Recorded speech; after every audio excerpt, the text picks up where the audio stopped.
स्वागत है आपके अपने यूट्यूब चैनल मां शारदे क्लासेस पर और मैं हूं आपका दोस्त सत्येंद्र कुमार। तो दोस्तों आज मैं इस वीडियो के माध्यम से क्लास 10th का प्रश्नावली 4.3 का क्वेश्चन नंबर 11 बताने जा रहा हूं। तो आइए क्वेश्चन नंबर 11 को देखते हैं।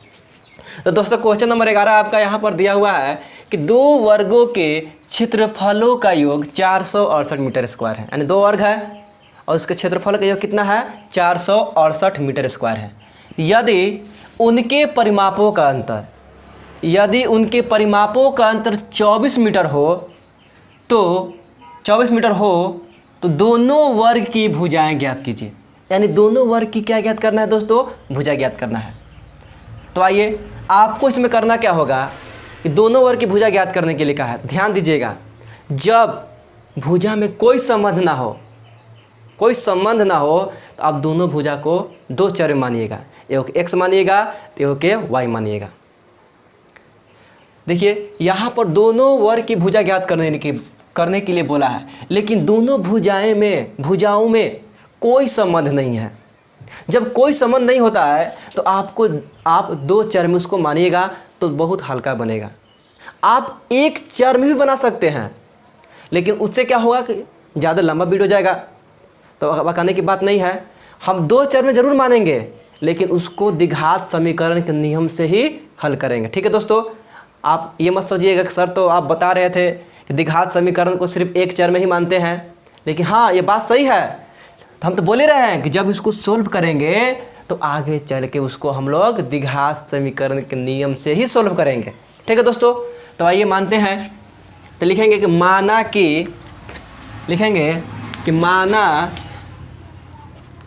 माना कि पहली वर्ग की भुजा बराबर, दो गो वर्ग है, लिख लेंगे माना कि पहली वर्ग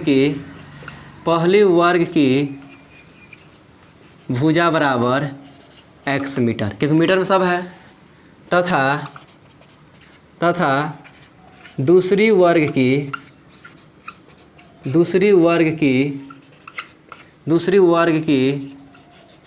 भुजा बराबर y मीटर। ठीक है दोस्तों, अब लिखेंगे प्रश्न से। आपको बताने की कोई ज़रूरत नहीं है, प्रश्न से। ठीक है दोस्तों, चलिए अब हम क्वेश्चन को पढ़ेंगे कि क्वेश्चन बोला क्या है। तो बोला है कि दो वर्गों की क्षेत्रफल का योग, यानी दो गो वर्ग है और दोनों वर्ग के क्षेत्रफल का योग कितना है 468 मीटर स्क्वायर है। तो दोस्तों वर्ग का क्षेत्रफल क्या होता है, दोस्तों वर्ग का क्षेत्रफल क्या होता है, वर्ग का क्षेत्रफल होता है भुजा स्क्वायर। ठीक है दोस्तों, यानी पहली वर्ग का क्षेत्रफल और प्लस दूसरे वर्ग का क्षेत्रफल, ये दोनों का योग कितना दिया हुआ है 468 मीटर स्क्वायर दिया हुआ है। ठीक है दोस्तों, तो लिख लेंगे पहली वर्ग का क्षेत्रफल। तो पहली वर्ग का क्षेत्रफल मतलब वर्ग का क्षेत्रफल क्या होता है, भुजा स्क्वायर होता है। तो भुजा क्या है मेरा x है, तो हम x का स्क्वायर कर देंगे। योग का मतलब क्या होता है जोड़, मतलब कि दोनों वर्ग के क्षेत्रफल, दोनों मतलब क्या है, पहला एगो दूसरा प्लस, अब दूसरे वर्ग की भुजा क्या है y है, इसका भी क्षेत्रफल का योग बोला है। तो भुजा स्क्वायर होता है तो y है, तो क्या हो जाएगा दोस्तों y स्क्वायर।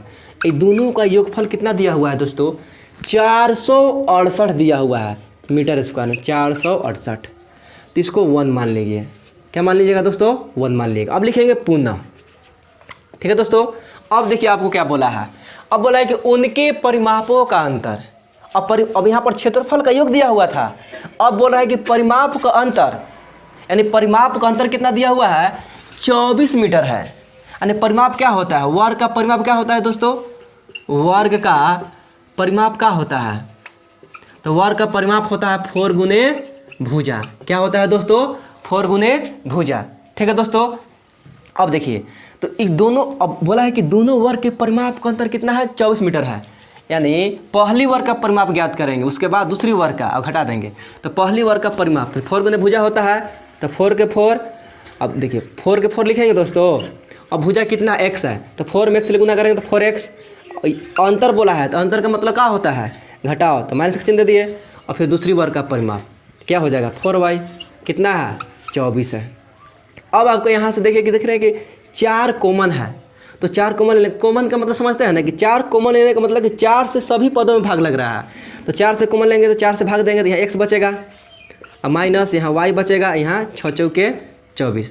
अब आपको करना क्या है दोस्तों कि यहाँ से x का मान ज्ञात करना है। ठीक है दोस्तों, या तो x का मान ज्ञात कीजिए या तो y का मान ज्ञात कीजिए। तो मान लें कि यहाँ से हम y का मान ज्ञात कर रहे हैं, तो -y इसको इधर भेजेंगे तो 6, देखिए ये x प्लस में इधर क्या हो जाएगा माइनस में। अब माइनस देखिए शुरू में माइनस है तो माइनस कॉमन ले लेंगे, तो माइनस कॉमन लेने का मतलब होता है कि जो प्लस रहेगा वो माइनस हो जाएगा और जो माइनस रहेगा वो प्लस हो जाएगा। तो माइनस कॉमन लेंगे तो माइनस को, तो माइनस है तो प्लस हो जाएगा। अब देखिए ये माइनस है इधर क्या हो जाएगा प्लस, और ये प्लस है तो क्या हो जाएगा माइनस। इसको मान लीजिएगा इक्वेशन 2। ठीक है दोस्तों, अब आपको क्या करना है दोस्तों कि y के मान समीकरण 1 में रख देना है।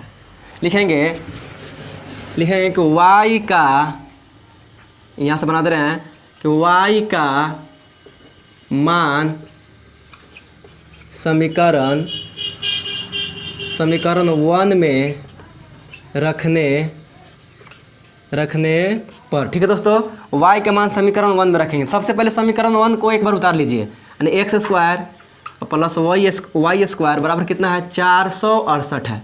ठीक है दोस्तों, कितना है 468। अब देखिए y का मान, ठीक है दोस्तों, तो y का मान कितना आया है x - 6 आया है। देखिए x स्क्वायर के x स्क्वायर रहेगा अब प्लस y, यानी y के जगह पर कितना लिखेंगे x - 6 लिखेंगे, लिख देंगे x - 6। अब देखिए स्क्वायर है तो हम भी क्या कर देंगे यहाँ स्क्वायर कर देंगे, अब बराबर 468। ठीक है दोस्तों, चलिए इसको सोल्व करेंगे, यानी इसको सोल्व कीजिएगा तो आ जाएगा एक्स स्क्वायर अब प्लस देखिए a - b का होल स्क्वायर का सूत्र बन रहा है। तो a - b का होल स्क्वायर का सूत्र होता है, a - b का होल स्क्वायर का सूत्र होता है, क्या होता है दोस्तों a स्क्वायर - 2ab और प्लस b स्क्वायर होता है। ठीक है दोस्तों, इस पर फॉलो करेंगे। a स्क्वायर इसको a मान लेंगे, इसको क्या मान लेंगे b मान लेंगे, यानी x का स्क्वायर करेंगे अब -2ab, यानी a का मान कितना x इंटू b का मान कितना 6 अब प्लस b स्क्वायर, b इसको माने है नहीं 6 का स्क्वायर अब बराबर 468। ठीक है दोस्तों, चलिए आगे देखते हैं, यानी एक्स स्क्वायर प्लस इसका स्क्वायर करेंगे तो एक्स स्क्वायर आएगा माइनस देखिए 6 गुना के 12x हो जाएगा अब प्लस 6 का स्क्वायर कीजिएगा तो 36, देखिए प्लस में है तो बराबर किधर लाएंगे तो क्या हो जाएगा दोस्तों माइनस में 468 बराबर 0। ठीक है दोस्तों, चलिए एक एक्स स्क्वायर एक एक्स स्क्वायर तो कितना हो जाएगा दोस्तों 2x स्क्वायर। ठीक है दोस्तों, माइनस 12x। अब देखिए ये प्लस में है और ये माइनस में, यानी घटेगा। प्लस माइनस क्या होता है माइनस, यानी घटेगा, यानी 468 में से 36 घटाइएगा तो कितना बचेगा 8 में 6 जाएगा तो 2, 6 में 3 जाएगा तो 3, यानी 432 बचेगा। ठीक है दोस्तों, यानी -432 बचेगा बराबर 0। अब आपको पता होगा, अब देखिए कि 2 कॉमन है, क्या है दोस्तों कॉमन, 2 यहाँ से कॉमन ले लेंगे क्योंकि 2 से सभी पदों में भाग लग रहा है। 2 कॉमन लेंगे तो क्या बचेगा एक्स स्क्वायर माइनस 6 गुना के 12x, यानी 6 गुना के 12 6x माइनस देखिए 2 गुना के 4, 2 एकम 2 और 6 गुना के 12 216 बराबर 0।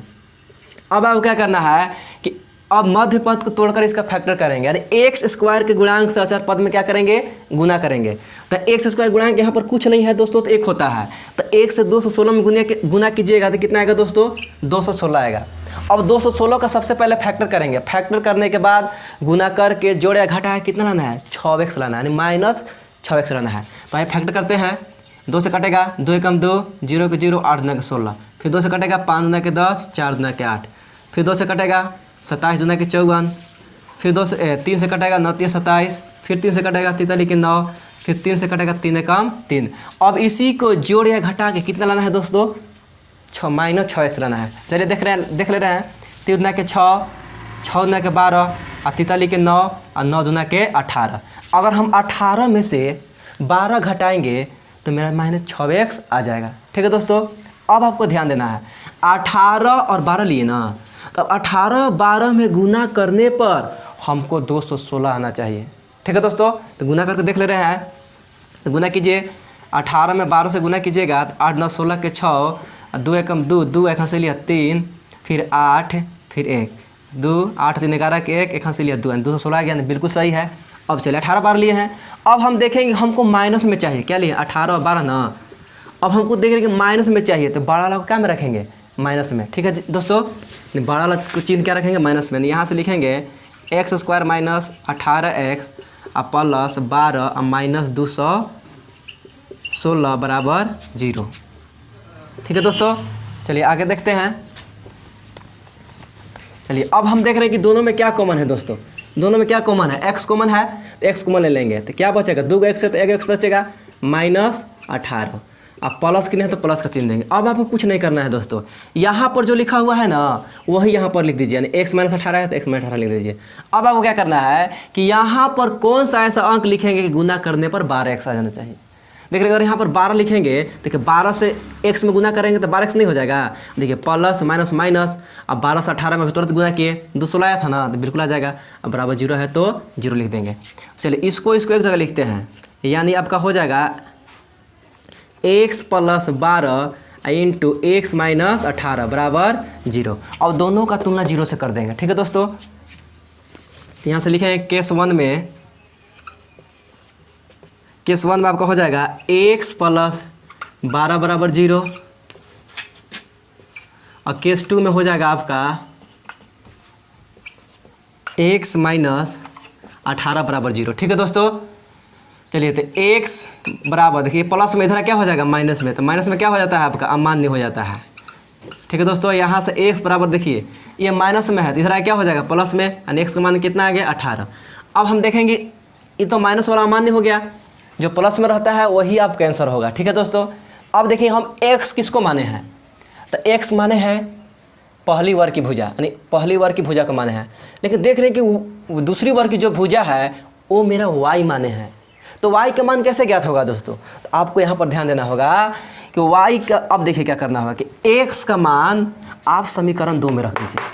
ठीक है दोस्तों, x का मान का कीजिए समीकरण 2 में रख देंगे तो मेरा y का मान आ जाएगा। तो लिखेंगे x का मान समीकरण 2 में रखने पर। ठीक है दोस्तों, समीकरण 2 को उतार लीजिए, क्या है समीकरण 2 को उतार लीजिए, क्या है आपका y बराबर है x - 6। देखिए यही ना है समीकरण 2, यही ना है दोस्तों। चलिए तो y बराबर का क्या हो जाएगा, x का मान कितना है 18, माइनस वाला लेके नहीं चलना है, प्लस वाला -6, तो घटाइएगा तो कितना आ जाएगा दोस्तों, घटाएगा तो कितना आ जाएगा 12।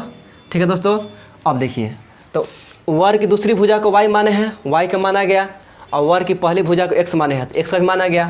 तो यहाँ से